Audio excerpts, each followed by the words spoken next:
Promotion వెంటనే assistant హెల్పర్ల డిమాండ్లను వెంటనే పోరాడదాం. అసిస్టెంట్ ప్రమోషన్ కల్పించేంత వరకు పాలకవర్గం వెంటనే ప్రమోషన్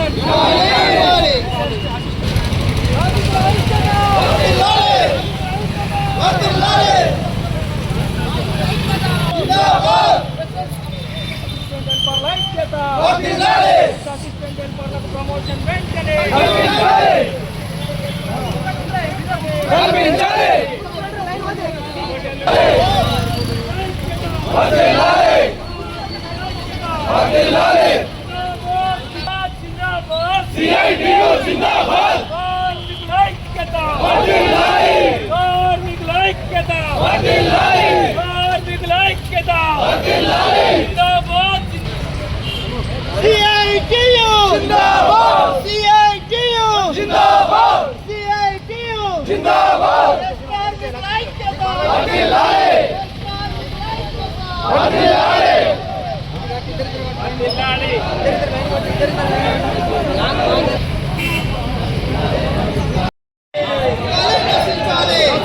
యాజమాన్యమండి వైఖరి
అధికారుల నిర్లక్ష్య వైఖరి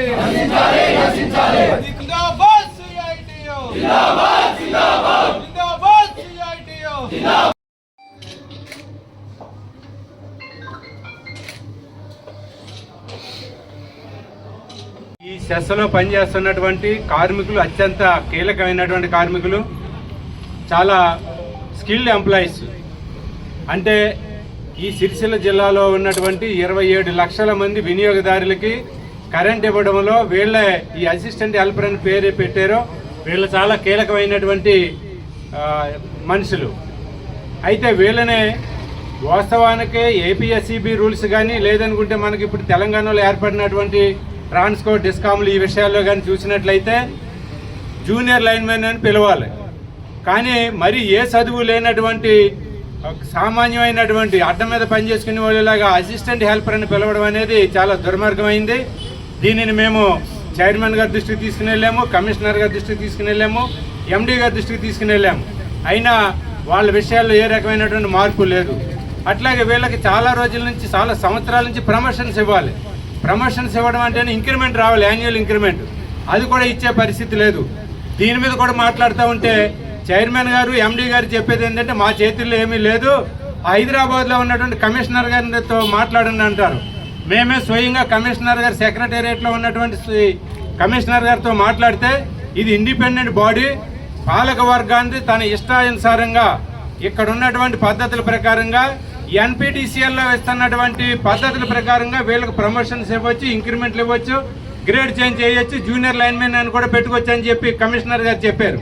అదే విషయం ఇక్కడ చైర్మన్ గారికి చెప్పినా ఇక్కడేమి పట్టించుకునే పరిస్థితి లేదు. కాబట్టి ఈ రోజున అనివార్యంగా మేము ఇక్కడ ధర్నా పెట్టాల్సినటువంటి పరిస్థితి వచ్చింది. ఈ ధర్నా పెడుతున్నామని చెప్పిన తర్వాత మా యూనియన్ జనరల్ సెక్రటరీకి ఒక నోటీస్ పంపించారు ఎండీ గారు. ఇక్కడ విద్యుత్ సంస్థలో సమ్మెలు ఉన్నాయి, సమ్మెలు నిషేధమైన ఉన్నాయి, కానీ మీరు సమ్మె ఎట్లా చేస్తారని చెప్పారు. ఇక్కడ మేము యాజమాన్యాన్ని ప్రశ్నించి తెలుసుకున్నాం. మేము సమ్మె నోటీస్ ఇవ్వలేదు, సమ్మె చేయడం లేదు. సమ్మె చేసి 27 లక్షల మంది సిరిసిల్ల ప్రజలకి అసౌకర్యం కల్పించాలని మా యూనియన్గా మేము ఎప్పుడు అనుకోలే. మేము కేవలం నిరసన తెలుపుతా ఉన్నాం. ఈ నిరసన ద్వారా ఈ సిరిసిల్ల జిల్లాలో ఉన్నటువంటి పాలక మండలకి ప్రజలకి ఈ కార్మికులకి ఇంత అన్యాయం జరుగుతూ ఉంది, అన్యాయాన్ని సవరించాలని చెప్పి డిమాండ్తో ఇక్కడికి ప్రదర్శనగా వచ్చాము తప్ప ఇక్కడ ఉన్నటువంటి ప్రజల్ని ఇబ్బంది పెట్టాలని కాదు. కానీ ఇక్కడ ఉన్నటువంటి చైర్మన్ గారు, ఎండీ గారు ప్రజలకి తప్పుదారు పట్టిస్తూ ఉన్నారు. పాలక మండలికి కూడా మేము మెమోరాండాలు ఇచ్చాము, డైరెక్టర్లకు మెమోరాండాలు ఇచ్చాము, చైర్మన్ గారికి మెమోరాండం ఇచ్చాము, అట్లాగే ఎండీ గారికి మెమోరాండం ఇచ్చాము. దాని మీద ఇంతవరకు కూడా ఏ రకమైనటువంటి స్పందన లేదు. ఇప్పుడు మేము చెప్పదలుచుకున్నాం, ఖచ్చితంగా మా డిమాండ్లు వెంటనే పరిష్కారం చేయాలి. అట్లా పరిష్కారం చేయలేని పక్షంలో ఈ ప్రజల దగ్గరికి వెళ్తాం, డైరెక్టర్ల దగ్గరికి మరోసారి వస్తాం. మాకింత అన్యాయం జరుగుతూ ఉంది, మా అన్యాయానికి పాలక మండలి న్యాయం చేయటం లేదు కాబట్టి రాబోయే రోజుల్లో సమ్మెలోకి కూడా వెళ్ళే అవకాశం ఉంది. దానికి ఈ ప్రజలందరూ కూడా సహకరించాలనే డిమాండ్ను కూడా మేము ప్రజల ముందు పెడతాము. ఆ రకంగా ప్రజల ముందు పెట్టి ప్రజల యొక్క సహకారాన్ని కూడా తీసుకోవాలనుకుంటున్నాం. అంతవరకు పోకుండా చైర్మన్ గారికి బహుశా నేను అనుకోవడం చైర్మన్ గారికి కొంచెం ఈగో ఉందేమో అని అనిపిస్తా ఉంది. ఇక్కడ కార్మికుల యొక్క శ్రమ దోపిడీ చూస్తున్నాము తప్ప ఈగోలు మాకో లేవు, మీకో లేవు. మీకు వద్దు, మాకు వద్దు. కార్మికుల యొక్క శ్రమను దృష్టిలో పెట్టుకోవాలి. ఇక్కడ VUWగా ఉన్నటువంటి కార్మికులు డిపార్ట్మెంట్లో పనిచేస్తూ చనిపోయారు. బయట ఎక్కడ రోడ్ యాక్సిడెంట్లో చనిపోలేదు, డిపార్ట్మెంటల్ యాక్సిడెంట్లో చనిపోయారు. వాళ్ళ కుటుంబాలకి ఉద్యోగం ఇచ్చారు, కానీ వాళ్ళని పర్మనెంట్ చేయాలి కదా. మరి ఇన్ని సంవత్సరాలైనా పర్మనెంట్ ఎందుకు చేయలేదు? అదే NPTCLలోనూ SPTCLలో ట్రాన్స్కో జెన్కోలో అయితే చనిపోయినటువంటి కార్మికులకు డైరెక్ట్గా రెగ్యులర్ ఉద్యోగం ఇస్తా ఉన్నారు. మరి మన దగ్గర ఏంటి? ఇది వివక్షత కాదా? దీనిని మేము ప్రశ్నించడం కోసం ఇక్కడికి వచ్చాము. కాబట్టి దీనికి అత్యంత కీలకమైనటువంటి సిరిసిల్ల అసెంబ్లీ నియోజకవర్గానికి KTR గారు ఎమ్మెల్యేగా ఉన్నారు. KTR గారు కూడా ఈ రోజు జరిగే ఈ ధర్నా కార్యక్రమాన్ని మీడియా ద్వారా చూసి ఇక్కడ ఉన్నటువంటి పాలక మండలికి ముఖ్యంగా చైర్మన్ గారికి చెప్తారా, వార్నింగ్ ఇస్తారా, ఏం చేస్తారో తెలియదు. కానీ రాబోయే రోజుల్లో మా కార్మికులకు అందరికీ కూడా న్యాయం చేసే పద్ధతులలో ఇమ్మీడియట్లీ ప్రమోషన్స్ ఇవ్వాలి, యాన్యువల్ ఇంక్రిమెంట్లు ఇవ్వాలి. నేమ్ అసిస్టెంట్ హెల్పర్ అనే పేరుని జూనియర్ లైన్మెన్ గా మార్చాలి. గతంలో TE అనే ఏదో ఒకటి ఉంది, అంటే కన్వెన్స్ అలవెన్స్ ఇచ్చేవారు. దానిని గత 7 నెలల నుంచి ఆపేశారు. అంటే మాకు జీతాలు పెరిగినాయని ఆపేరా? లేదనుకోండి, ఎందుకోసం ఆపారు? మాకు రావాల్సిన బెనిఫిట్ ని మా హక్కు లేకుండా, మా సమాచారం లేకుండా ఎట్లా కట్ చేస్తారని చెప్పేసి కూడా పాలక మండలిని ప్రశ్నిస్తా ఉన్నాం. తక్షణమే దానిని 7 నెలల నుంచి ఆపినటువంటి దానిని వెంటనే రిలీజ్ చేయాలి. కాబట్టి మా డిమాండ్లతో కూడినటువంటి వినతి పత్రాన్ని మళ్ళీ ఇప్పుడు చైర్మన్ గారికి ఇస్తాము. తక్షణమే మా యూనియన్ రాష్ట్ర నాయకత్వంతో లేదు ఈ జిల్లా నాయకత్వంతో పిలిచి చర్చించి మాట్లాడాలి. ఆ రకంగా సమస్య పరిష్కారం చేయాలి. కాని పక్షంలో రాబోయే రోజుల్లో మా పోరాటాన్ని మరింత ఉధృతం చేస్తామని చెప్పేసి కూడా తెలియజేస్తా ఉన్నాము. ఆ సందర్భంగా జరగబోయే పరిణామాలకి కన్జ్యూమర్స్కి అసౌకర్యం కలిగినా, రైతులకి అసౌకర్యం కలిగినా, ఇక్కడ సిరిసిల్ల అనేది చేనేత కార్మికులకి చాలా అత్యంత కీలకమైనది. భారతదేశంలో ప్రతిష్టాత్మకమైన జిల్లా సిరిసిల్ల. ఇక్కడ చేనేత కార్మికులు చాలా మంది ఉన్నారు. వాళ్లకు కూడా ఏ రకమైనటువంటి ఇబ్బంది వచ్చినా దానికంతటికీ కూడా పూర్తి బాధ్యత ఈ యాజమాన్యాన్ని అని చెప్పేసి కూడా మనం చెప్పదలుచుకోవాలి. కాబట్టి తక్షణమే చర్చలు జరిపి మా సమస్యలు పరిష్కారం చేయాలి. చేయలేని పక్షంలో రాబోయే రోజుల్లో మా పోరాటాన్ని మరింత ఉధృతం చేస్తామని చెప్పి తెలియజేస్తూ ఇక్కడ భాగంగా ఈ సహకార విద్యుత్ సంస్థలో అసిస్టెంట్ హెల్పర్లు ధర్నా చేస్తూ ఉన్నారు. అంటే అసిస్టెంట్ హెల్పర్ల గురించే కాదు ధర్నా చేసేది, ఈ సంస్థలో పనిచేస్తున్నటువంటి ఎంప్లాయీస్ అందరి గురించి ఈ యునైటెడ్ ఎలక్ట్రిసిటీ ఎంప్లాయీస్ యూనియన్గా ధర్నా చేస్తుంది. ఎందుకు అని అంటే గతంలో మనకు ఫీల్డ్ మీద ఒక హెల్పర్ కానీ, లైన్మెన్ కానీ, లైన్ ఇన్స్పెక్టర్ కానీ ఒక్కొక్క ఊరికి ఒక్కొక్కలే ఉండాలి. కానీ వర్క్ నామ్స్ ప్రకారం ఎక్కడ కూడా జరగట్లేదు.